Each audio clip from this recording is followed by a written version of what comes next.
안녕하세요. 하루 한 번 삶에 대한 끈적임, 오늘 379일째 된 아침입니다. 오늘부터는 이 까미의 이방인을 읽기 시작했고, 어, 4시에 일어나서 이렇게 내용 정리를 하고 있어요. 음, 어, 오래된 책, 이 고전들을 읽으면 저는 약간 좋은 점이 있는 것 같아요. 그게 뭐냐면 여러 가지 해석을 할 수 있는 것 같아요. 나만의 해답을 찾는 거죠. 이 작가가 분명히 얘기하고자 하는 것은 분명히 있겠지만, 그것 외에도 이런 인문학 소설을 읽으면서 재밌는 건 뭐냐면, 나만의 어떤 느끼는 답을 계속 떠올릴 수 있다는 게 정말로 재밌는 것 같아요. 그래서 저는 이런 책을 읽을 때는 항상 그 해설서나 작가평이나 이런 것들, 요약되어 있는 거, 뭐 서평, 이런 것들을 저는 보지 않고 그냥 먼저 읽습니다. 배경 지식이 없는 상태에서 그냥 먼저 읽어요. 그러면 저만의 어떤 생각들을 떠올리게 되거든요. 이게 사실은 작가가 원하는 게 아닐 수도 있어요. 그렇지만 중요한 거는, 이런 책을 읽을 때 가장 중요한 거는 제 생각에 어떤 감정을, 여러 가지 다양한 감정을 느끼고 생각하고 하는 게 정말 중요한 거기 때문에, 저는 어, 최대한 가능하면 배경 지식이 없이, 그리고 저만의 관점을 가지고 읽으려고 노력하는 편입니다. 그래서 틀릴 때도 많아요. 작가는 이쪽으로 가라고 그러는데 저는 계속 다른 방향으로 혼자 막 가고, 혼자 막 상상의 나래를 펼치고 막 이런 것도 많거든요. 근데 그런 게 오히려 더 재밌는 것 같아요. 저는 틀린 게 아니다, 그냥 다르게 생각할 뿐이다 라는 관점에서, 다양한 관점은 오히려 좋은 거 아닌가라는 생각을 가지고 있습니다. 아무튼 이 책을 그래서 오늘 읽었는데, 내용이 짧아가지고 오늘 다 그냥 한 번에 다 읽었거든요. 근데 3분의 2가 내용이고 3분의 1은 이 책에 대한 어떤 온기미의 서평이에요. 그래서 저는 이 책을, 이 부분은 아직 안 읽었거든요. 일부러 안 읽었습니다. 일부러 안 읽고 충분히 이 책을 저만의 생각을 가지고 좀 소화를 시킨 다음에, 그 다음에 읽어보려고 해요, 서평은. 그래서 오늘 제가 얘기하는 건 어쩌면 작가가 원하는 그런 내용이 아닐 수도 있어요. 그냥 저만의 진짜 솔직한 느낌인 거죠. 그래서 이 책에 대한 느낌을 좀 말씀드릴 건데, 와, 이거 좀 재밌네요. 이 이방인이라는 제목. 와, 이거 진짜 재밌어요. 처음 시작부터 여기 딱, 여기 뒤에 요 문장. 오늘 엄마가 죽었다. 아니, 어쩌면 어제. 모르겠다. 이 문장으로 시작을 하거든요. 줄거리를 간단하게만 얘기를 하면, 열심히 이 하루하루가 바쁘게 우리 현재 사는 사람의 어떤 비슷한 사람들처럼 이 주인공도 정말로 매일매일 바쁘게 피곤하게 살고 있어요. 그러다가 어머니는 몸 편찮으셔서 같이 모실 수 있는 환경이 안 되니까 요양원에 모시게 된 거죠. 그러다가 그 요양원에서 연락을 받은 거예요. 오늘 아침에 이렇게 오늘 엄마가 죽었다. 아니, 어제? 모르겠다. 이렇게 시작을 하는 겁니다. 죽은 걸 알고. 그래서 이제 회사에다가 연차를 내고 휴가를 내고 이제 내려가요. 근데 내려가는 버스 안에서도 막, 얘는 매일매일이 피곤하니까 버스 안에서 졸립니다. 졸아요. 계속 졸린 거예요. 그 옆에 군인의 길에서 이렇게 잠들었다가 딱 깨요. 그래서 군인이 먼 곳에서 오셨나 봐요. 그런데 네 하고 그냥 대답을 합니다. 어머니가 죽어서 가는 곳인데. 그리고 어머니가 죽어서 가는 길에도 졸아요. 그리고 이제 그 요양원에 가서 어떤 성당 예식처럼 이제 장례를 치르겠다라고 하면서 관이 이렇게 있는데, 얘가 여기에서 관을, 주인공이 딱 갔을 때 어머니를 만나러 갔는데 관 뚜껑을 나사로 조여놓은 거예요. 그래서 이걸 풀어서 어머니를 보셔야죠 라고 했더니 얘는 "아, 됐습니다, 괜찮습니다 라고 하거든요. 그리고 나서 거기서 밤새 있으면서 담배를 피고, 그리고 어떤 어, 배가 고프지 않으니까 그냥 가만히 있었는데, 그 옆에 관리인이 "커피 한 잔 드시겠습니까? 밀크커피 타드릴게요 라고 했더니 밀크커피를 마셔요. 그래서 잠을 자고 약간 졸아요. 어머니를 보지 않고 졸고 믹스커피를 먹고 울지 않아요. 요게 뒤에 내용에서 가장 중요한 부분이 나오게 됩니다. 아무튼 이렇게 하다가 얘가 이제 돌아와요. 돌아온 다음에 돌아와서 평상시처럼 일요일 날, 이제 금요일 날 돌아가시고 토요일 날 간 거예요. 그래서 하루 더 쉬게 된 거거든요. 그랬을 때 일요일까지 쉬고 난 다음에 얘가 좋아했던 건 뭐냐면 그냥 나는 언제나 다름없는 일요일이 또 하루 이렇게 끝난 거고, 이 장례식에 갔다 와서는 나는 오랫동안 그냥 12시간 이상 잘 수 있었다는 것에 그냥 만족해요. 매일 그냥 똑같이 살던 거에서. 그러다 돌아온 다음에, 어, 이제 일요일까지 다 지내고 나서 나는 언제나 다름없는 일요일이 또 하루 지나갔고, 이제 엄마의 장례가 끝났고, 나는 다시 일을 하러 나갈 것이고, 그러니 결국 달라지는 것은 아무것도 없다는 생각을 했다. 아, 어머니가 돌아가셨지만 실제로 나에게 삶에 있어서 달라지는 것은 하나도 없었다라는 거죠. 음. 그리고 나서 아무튼 계속 줄거리만 얘기를 하면, 이렇게 돌아와서 다음날 우연히 전에 알고 있었던 여자를 만나게 되고 그 여자와 연애하고, 그러면서 그 여자와 같이 친구 또 사귀게 된 친구네 별장에 놀러 가게 돼요. 근데 그 새로 사귄 친구가 사실은 어떤 건달 같은 사람, 포주 역할인데, 그런 사람이 자기 여자를 정부를 폭행을 하거든요. 자기 말을 고맙게 생각하지 않는다는 이유로 폭력을 행사하는데, 그 폭력을 당한 이 여자의 오빠가 그 친구에게 복수를 하러 오죠. 그러다가 몇 번 맞고 돌아가요. 나중에 칼을 들고 다시 또 이렇게 별장으로 놀러 갔을 때 그쪽 패거리들이 몰려와서 시비가 붙게 되고, 근데 결국에는 패거리들 떨어지고, 얘 이제 친구의 총을 야 사고 나면 안 돼, 내가 들고 있을게라고 하고 있던 주인공 주머니에 총이 있던 상황에서 주인공이 혼자 다시 바닷가로 산책을 나가게 됐을 때 그 오빠와 마주치게 되고, 오빠와 거리가 점점 가까워지면서 그 오빠가 그 주머니에 있는 칼을 꺼내죠. 그럴 때 이 주인공이 그 칼날의 태양빛에 반짝이는 그 눈부심에 총을 쏩니다. 그리고 나서 총 쏜 다음에 중요한 건 사실은 한 방 쏘고 끝나는 게 아니라 누워있는 그 사체에 총을 네 방을 더 쏴요. 빵빵빵빵. 그래서 죽이게 되고 체포가 되게 돼요. 그리고 난 다음부터가 이제 법정의 어떤 배심원도 있고 검사, 이제 변호사 각자가 하게 되는데, 이상한 거예요. 이 주인공이 검사가 보거나 변호사가 보거나 예심 판사가 보거나 판사가 볼 때, 아니 얘는 왜 엄마가 죽었는데 울지도 않고 거기서 커피를 마시고 거기서 졸고 있고, 이런 게 얘는 정상적인 사람이 아니다. 그래서 이러한 얘는 영혼이 맑지 않은 사람이다. 이렇기 때문에 그 친구와 공모해서 살인을 저지른 것이다 라고 해서 결국에는 단두대, 살인죄를 적용해서 단두대를 목 잘리는 것을 내리거든요.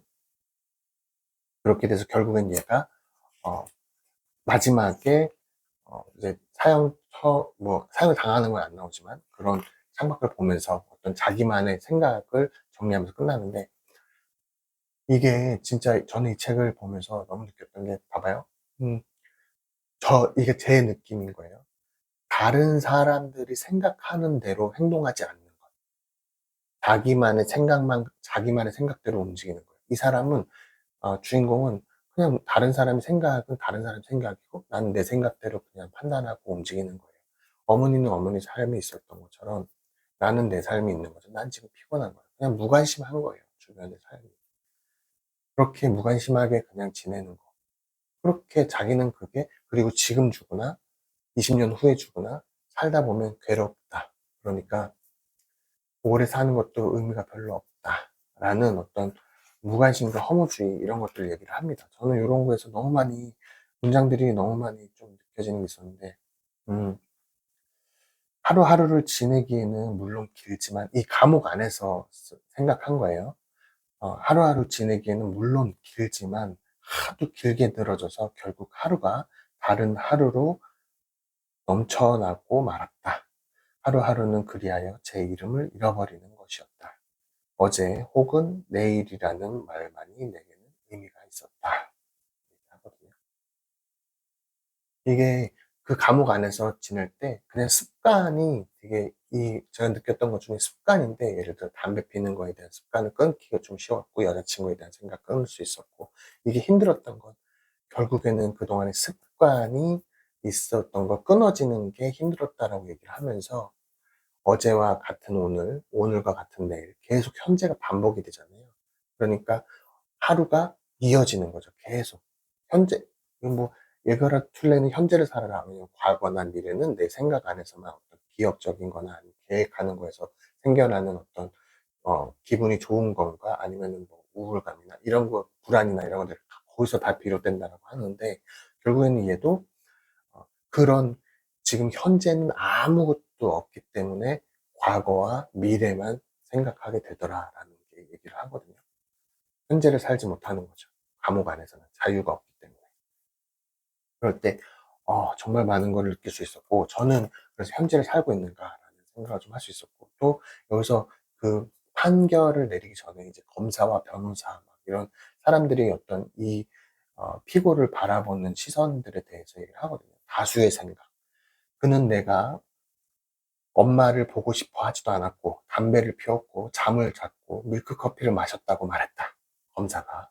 그때 나는 방청석 정체를 격양시키는 무엇인가를 느꼈고, 처음으로 내가 죄인이라는 것을 깨달았다.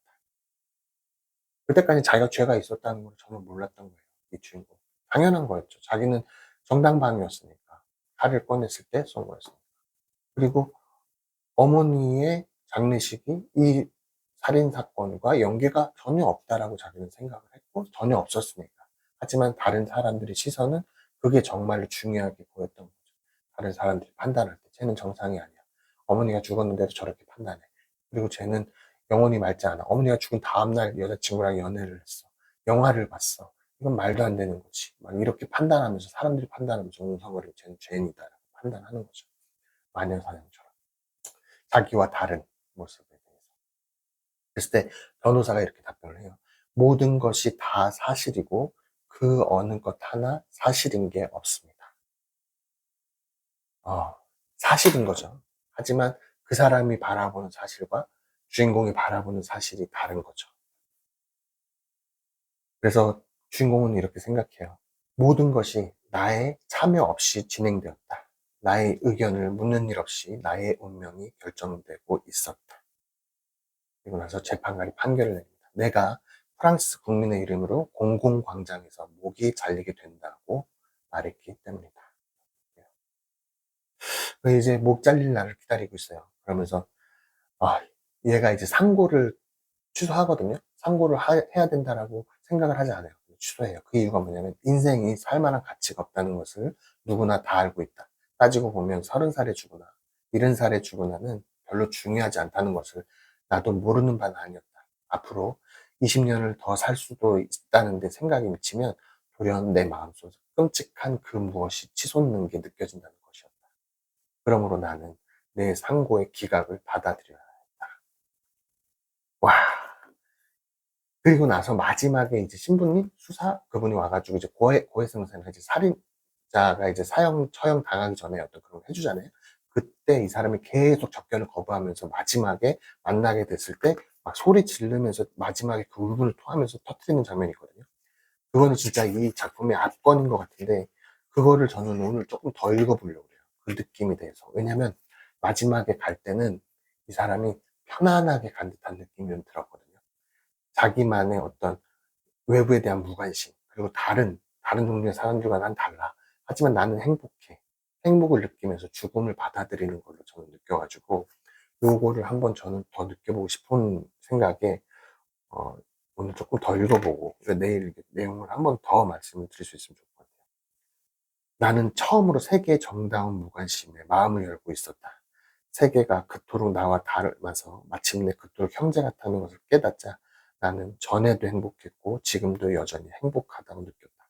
모든 것이 완성되도록 내가 외로움을 덜 느낄 수 있도록 내게 남은 소원은 다만 내가 처형되는 날 많은 구경꾼들이 모여 증오와 함성으로 나를 맞아주었으면 하는 것뿐이었다.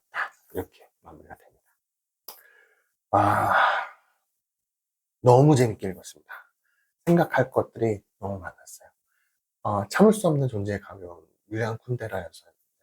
남과 다른 나, 어떤 배신하는 게 어쩌면 되게 정당하다는 것도 갑자기 생각이 났고, 그 다음에 다수의 생각이 이제 그 플라톤에서도 얘기를 많이 하잖아요. 그 변론에서 나왔죠. 소크라테스의 변론. 거기에서 어, 다른 사람들의 생각과 다수의 생각이 틀릴 수 있다라는 것을 얘기를 한 게 저는 막 생각이 났어요. 예를 들면 말에게 필요한 게 여러 사람이냐, 말을 타는 여러 사람이냐. 아니다.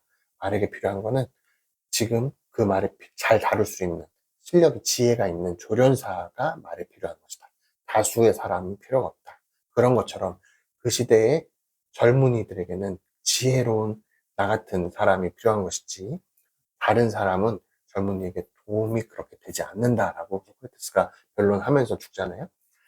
사형을 선고받잖아요. 배심원의 다수결의 어떤 대중들의 어떤 비난을 받으면서, 그것은 이제 배심원제였으니까.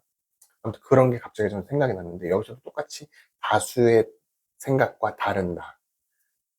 보통 사람들은 그 다수의 생각이 곧 문화고 사회적인 규칙이 되니까 그거를 지키려고 하죠. 웃기지 않아도 웃으려고 그러고, 어떤 예의 범절을 지키려고, 뭐 남에게 피해가는 거 이런 것들은 당연히 지켜야겠지만, 그것뿐만 아니라 뭔가 내가 그렇다라고 생각하지 않아도 동조하는 것들이 분명히 사회적인 문화 때문에 생겨나게 되죠.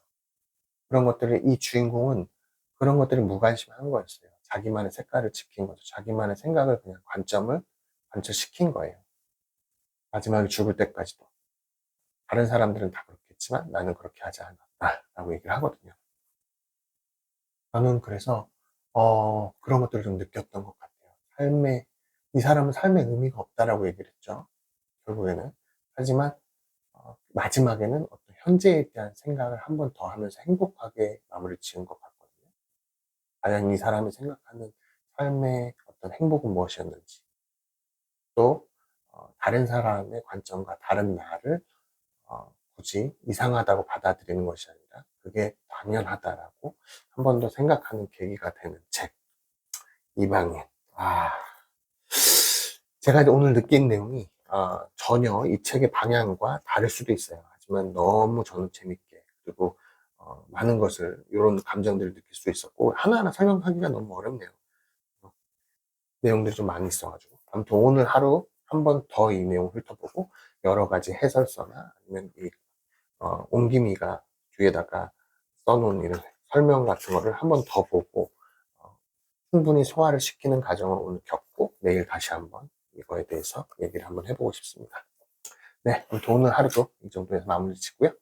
가치 있는 하루, 정말로 음, 경험하는 하루 되시기를 진심으로 바라면서 이만 마치도록 하겠습니다. 내일도 뵙겠습니다. 감사합니다.